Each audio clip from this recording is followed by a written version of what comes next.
then, of course, just surrounding myself with people who are already, at the levels where I want to be.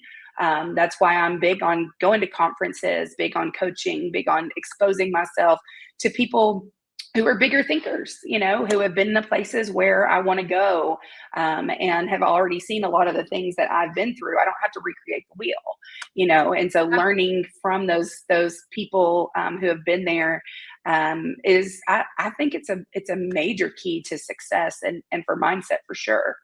Hi, I'm Noel with today's Brew, where top producing real estate agents share their tips and tricks on taking more listings, making more money, and having fun doing it.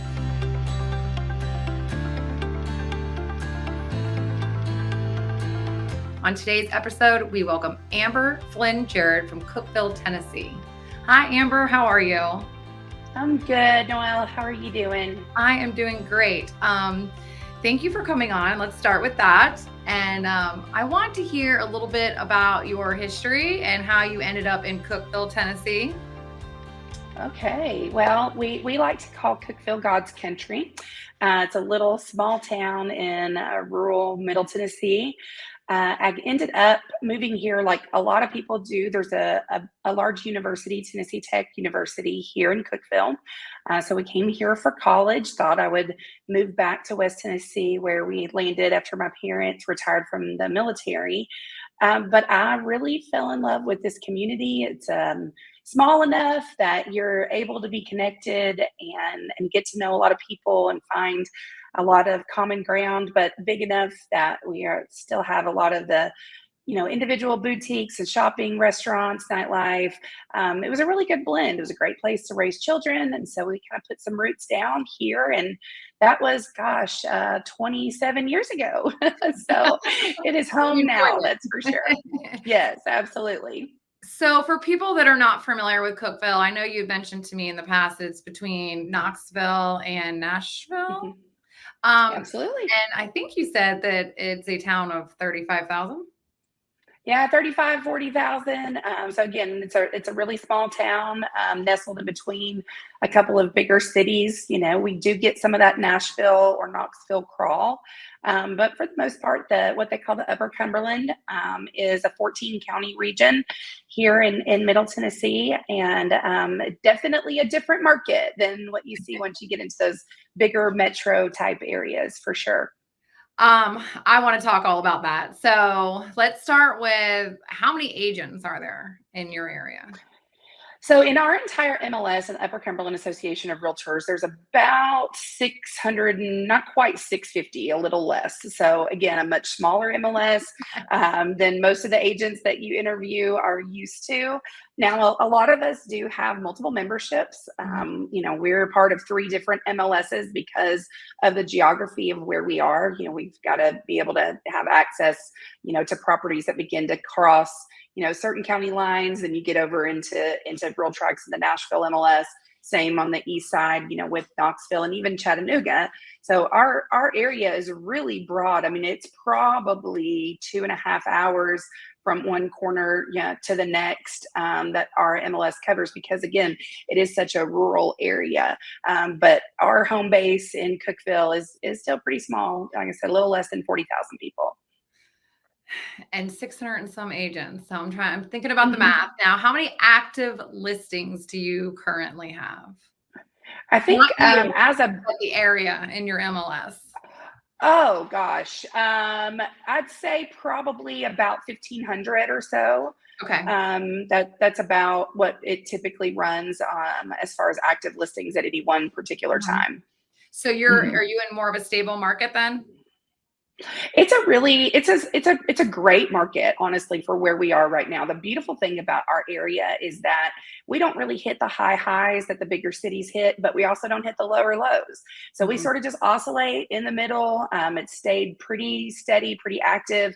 Even last year, which was a down year for a lot of people, we still had a lot right at a 2% appreciation rate.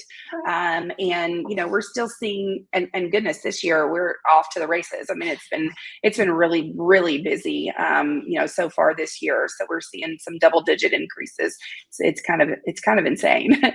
Not quite like 2021, numbers, Uh-huh. but I mean, still seeing a bunch of activity right now. Yes. So I know that you take more listings versus the buyer side these days? Well, it's kind of funny. I think most people, when you get to a certain level of production, that's the expectation, right? So I do about 100 deals a year personally, just myself, not the team. Hats off to you. But well, I mean, I'm a little bit of a crazy person and a lot of leverage that really helps Well, me. that's But that's a strong um, number. and I don't have little kids at home, so my husband works with me. But I've been doing that for probably 5 or 6 years, that type of volume, maybe 7 or 8, I don't know. But I still really love buyers. And so I still work probably, I would say 35 to 40% of my business is still buyers. Again, in a Okay. small town, rural USA, my sellers are buyers. Most of them are staying Mhm. right here in our community. And so, when you're working with a family, that's the beauty of a market like ours. I mean, there's people that I work with that, I've sold them houses, multiple transactions over the years. I've sold their kids, homes or their grandchildren, and it becomes this generational thing. I say I have great growing clients, now as long as I've been doing it. But so for me, I still really love working buyers. I love that experience of getting to, share that journey with the Mhm. family. And so somebody had asked me not too long ago, how long did I plan on doing that? And I said, well, until it's no longer fun. And so I'm still having fun. So that's why I'm still doing it. It's a really good way to look at it. I do have a question about, so a little bit back to your market and what your buyers are going through. Are you still getting multiple offers on one listing? Are you Yes. seeing 10 offers? I mean, we are here. Yeah, not quite. I mean, there are a few properties here and there. I mean, I submitted an offer for a buyer this week that had 20 offers on it. That is not the norm in our area. It was a very unique property. It was underpriced, because it did need some work, but it was a perfect investment. Mhm. Duplex property that was in a price point that is really hard. I'll just tell you, it was under 200,000. So to be able to Wow. pick up, yeah, to be able to pick up a duplex, in that price range is almost impossible. So those are Mhm. definitely a unicorn.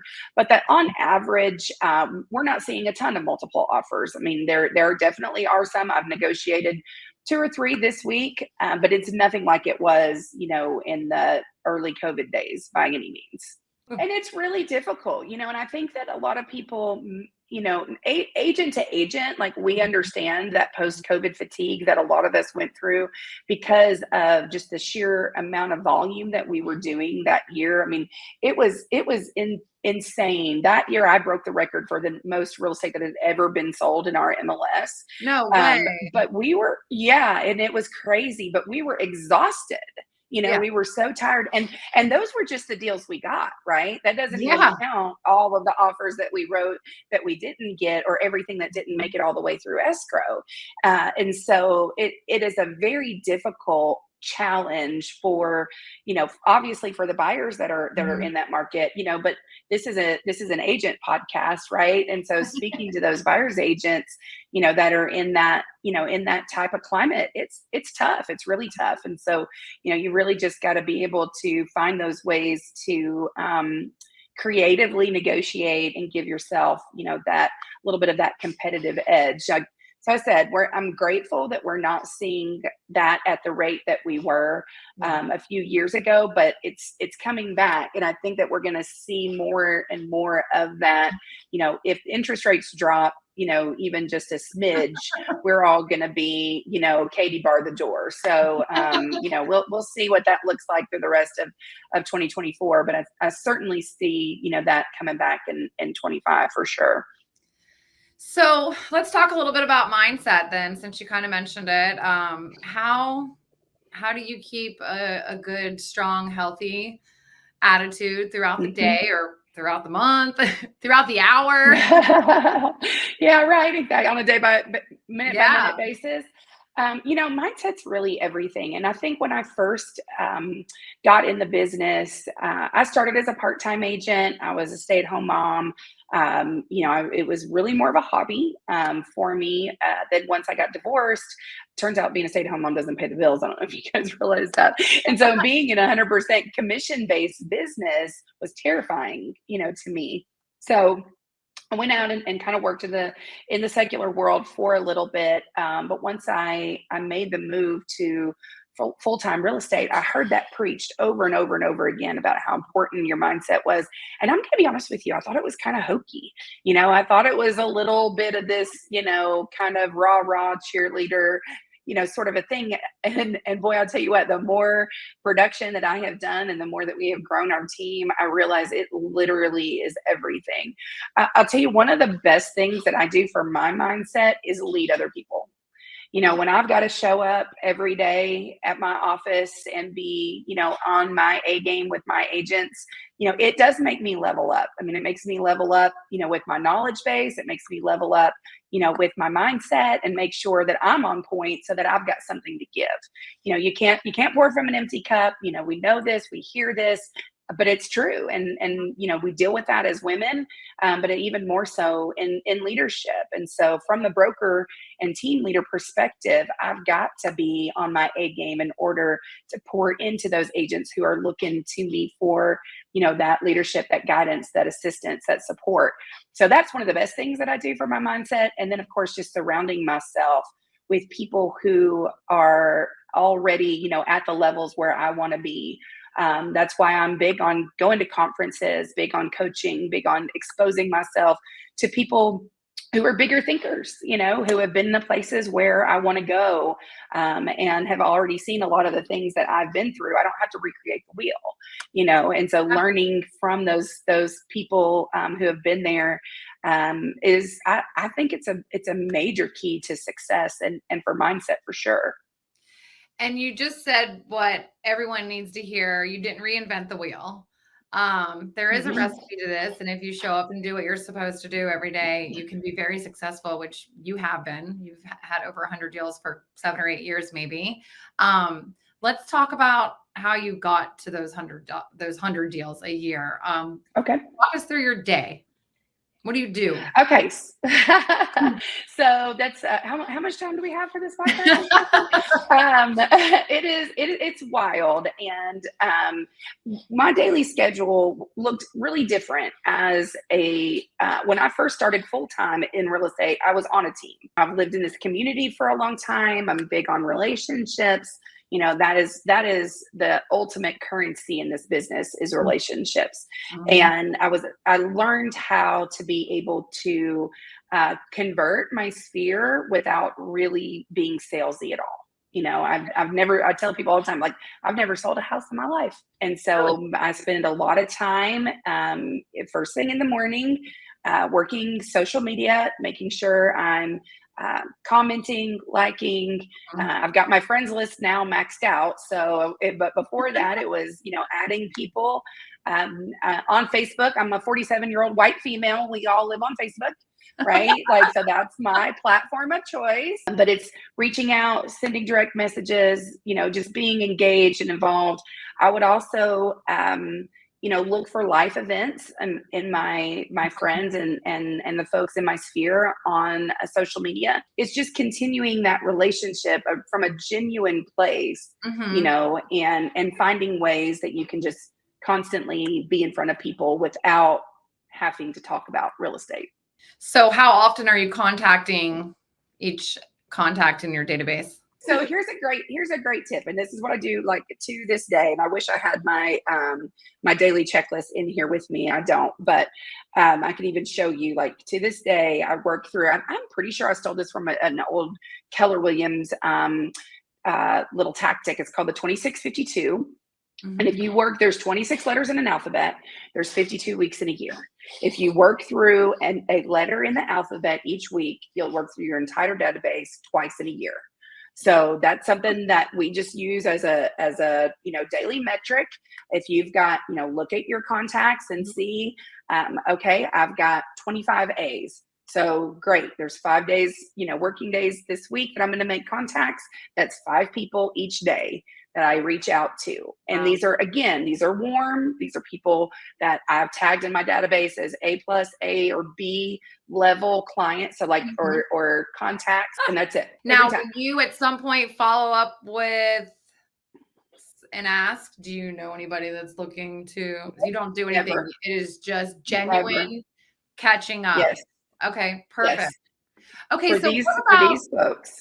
what about agents that they hear the word database and they're like, huh, what's that? Like, who are Sure. these people and how do I grow it? Like, Mhm. how can you help people grow their database? Where Great. are you looking for Yeah. new people? Great question. Everybody's got one of these, right? So Mhm. this is my granddaughter, one of Of them. And she precious. course, he I don't doesn't know want how to I light turned it up. on, but yeah. Yeah. So everybody's got a phone. All right. So you can download your contacts from your phone to a CSV file. So right there, I mean, even somebody who has a tiny sphere probably has a minimum of 200 contacts in their phone, Yeah. so it could, even if they, you'd be surprised at how many contacts that you actually have. So if you just took that and you worked from that, Mhm. you would have enough to keep you busy, to be able to work through that 2652. There's a lot of other places we're constantly trying to add to our database. I mean, Mhm. that's a big part of what we're doing in our community outreach and networking is growing that database. But you can always start with where you are. Like Yeah. that's the main thing. I think, what you don't want people to do is I know when I first got into business, I might hear somebody who said, well, I do 100 transactions a year. And I think, well, that's never going to happen, and kind of tune out, like that's never going to be me, or I don't even want that to be me. Mhm. But I think that, it's important to understand that we all start somewhere, and so I started out, like I said, part time, and then I was on somebody else's team. And then there's, this growth trajectory.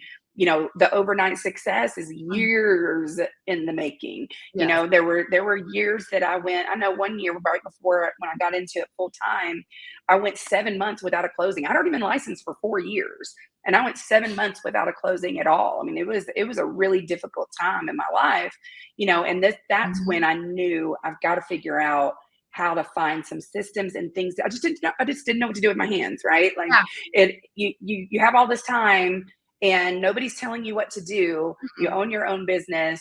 And I had to have a come to Jesus moment with myself of like, okay, if I am my employee, I own a business, I work for me, am I getting a promotion or am I getting fired?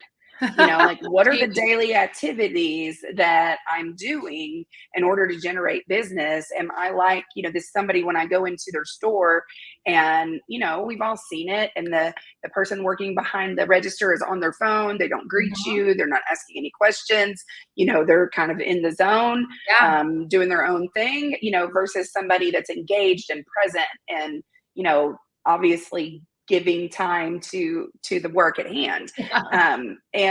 And it wasn't that I didn't want to, I just didn't know what to do.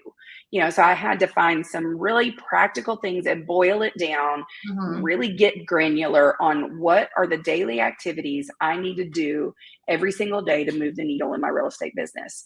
And for me, that was just reaching out. Good. Yes. I love it. Okay, so if we want to send you referrals, how can we do that? Yes.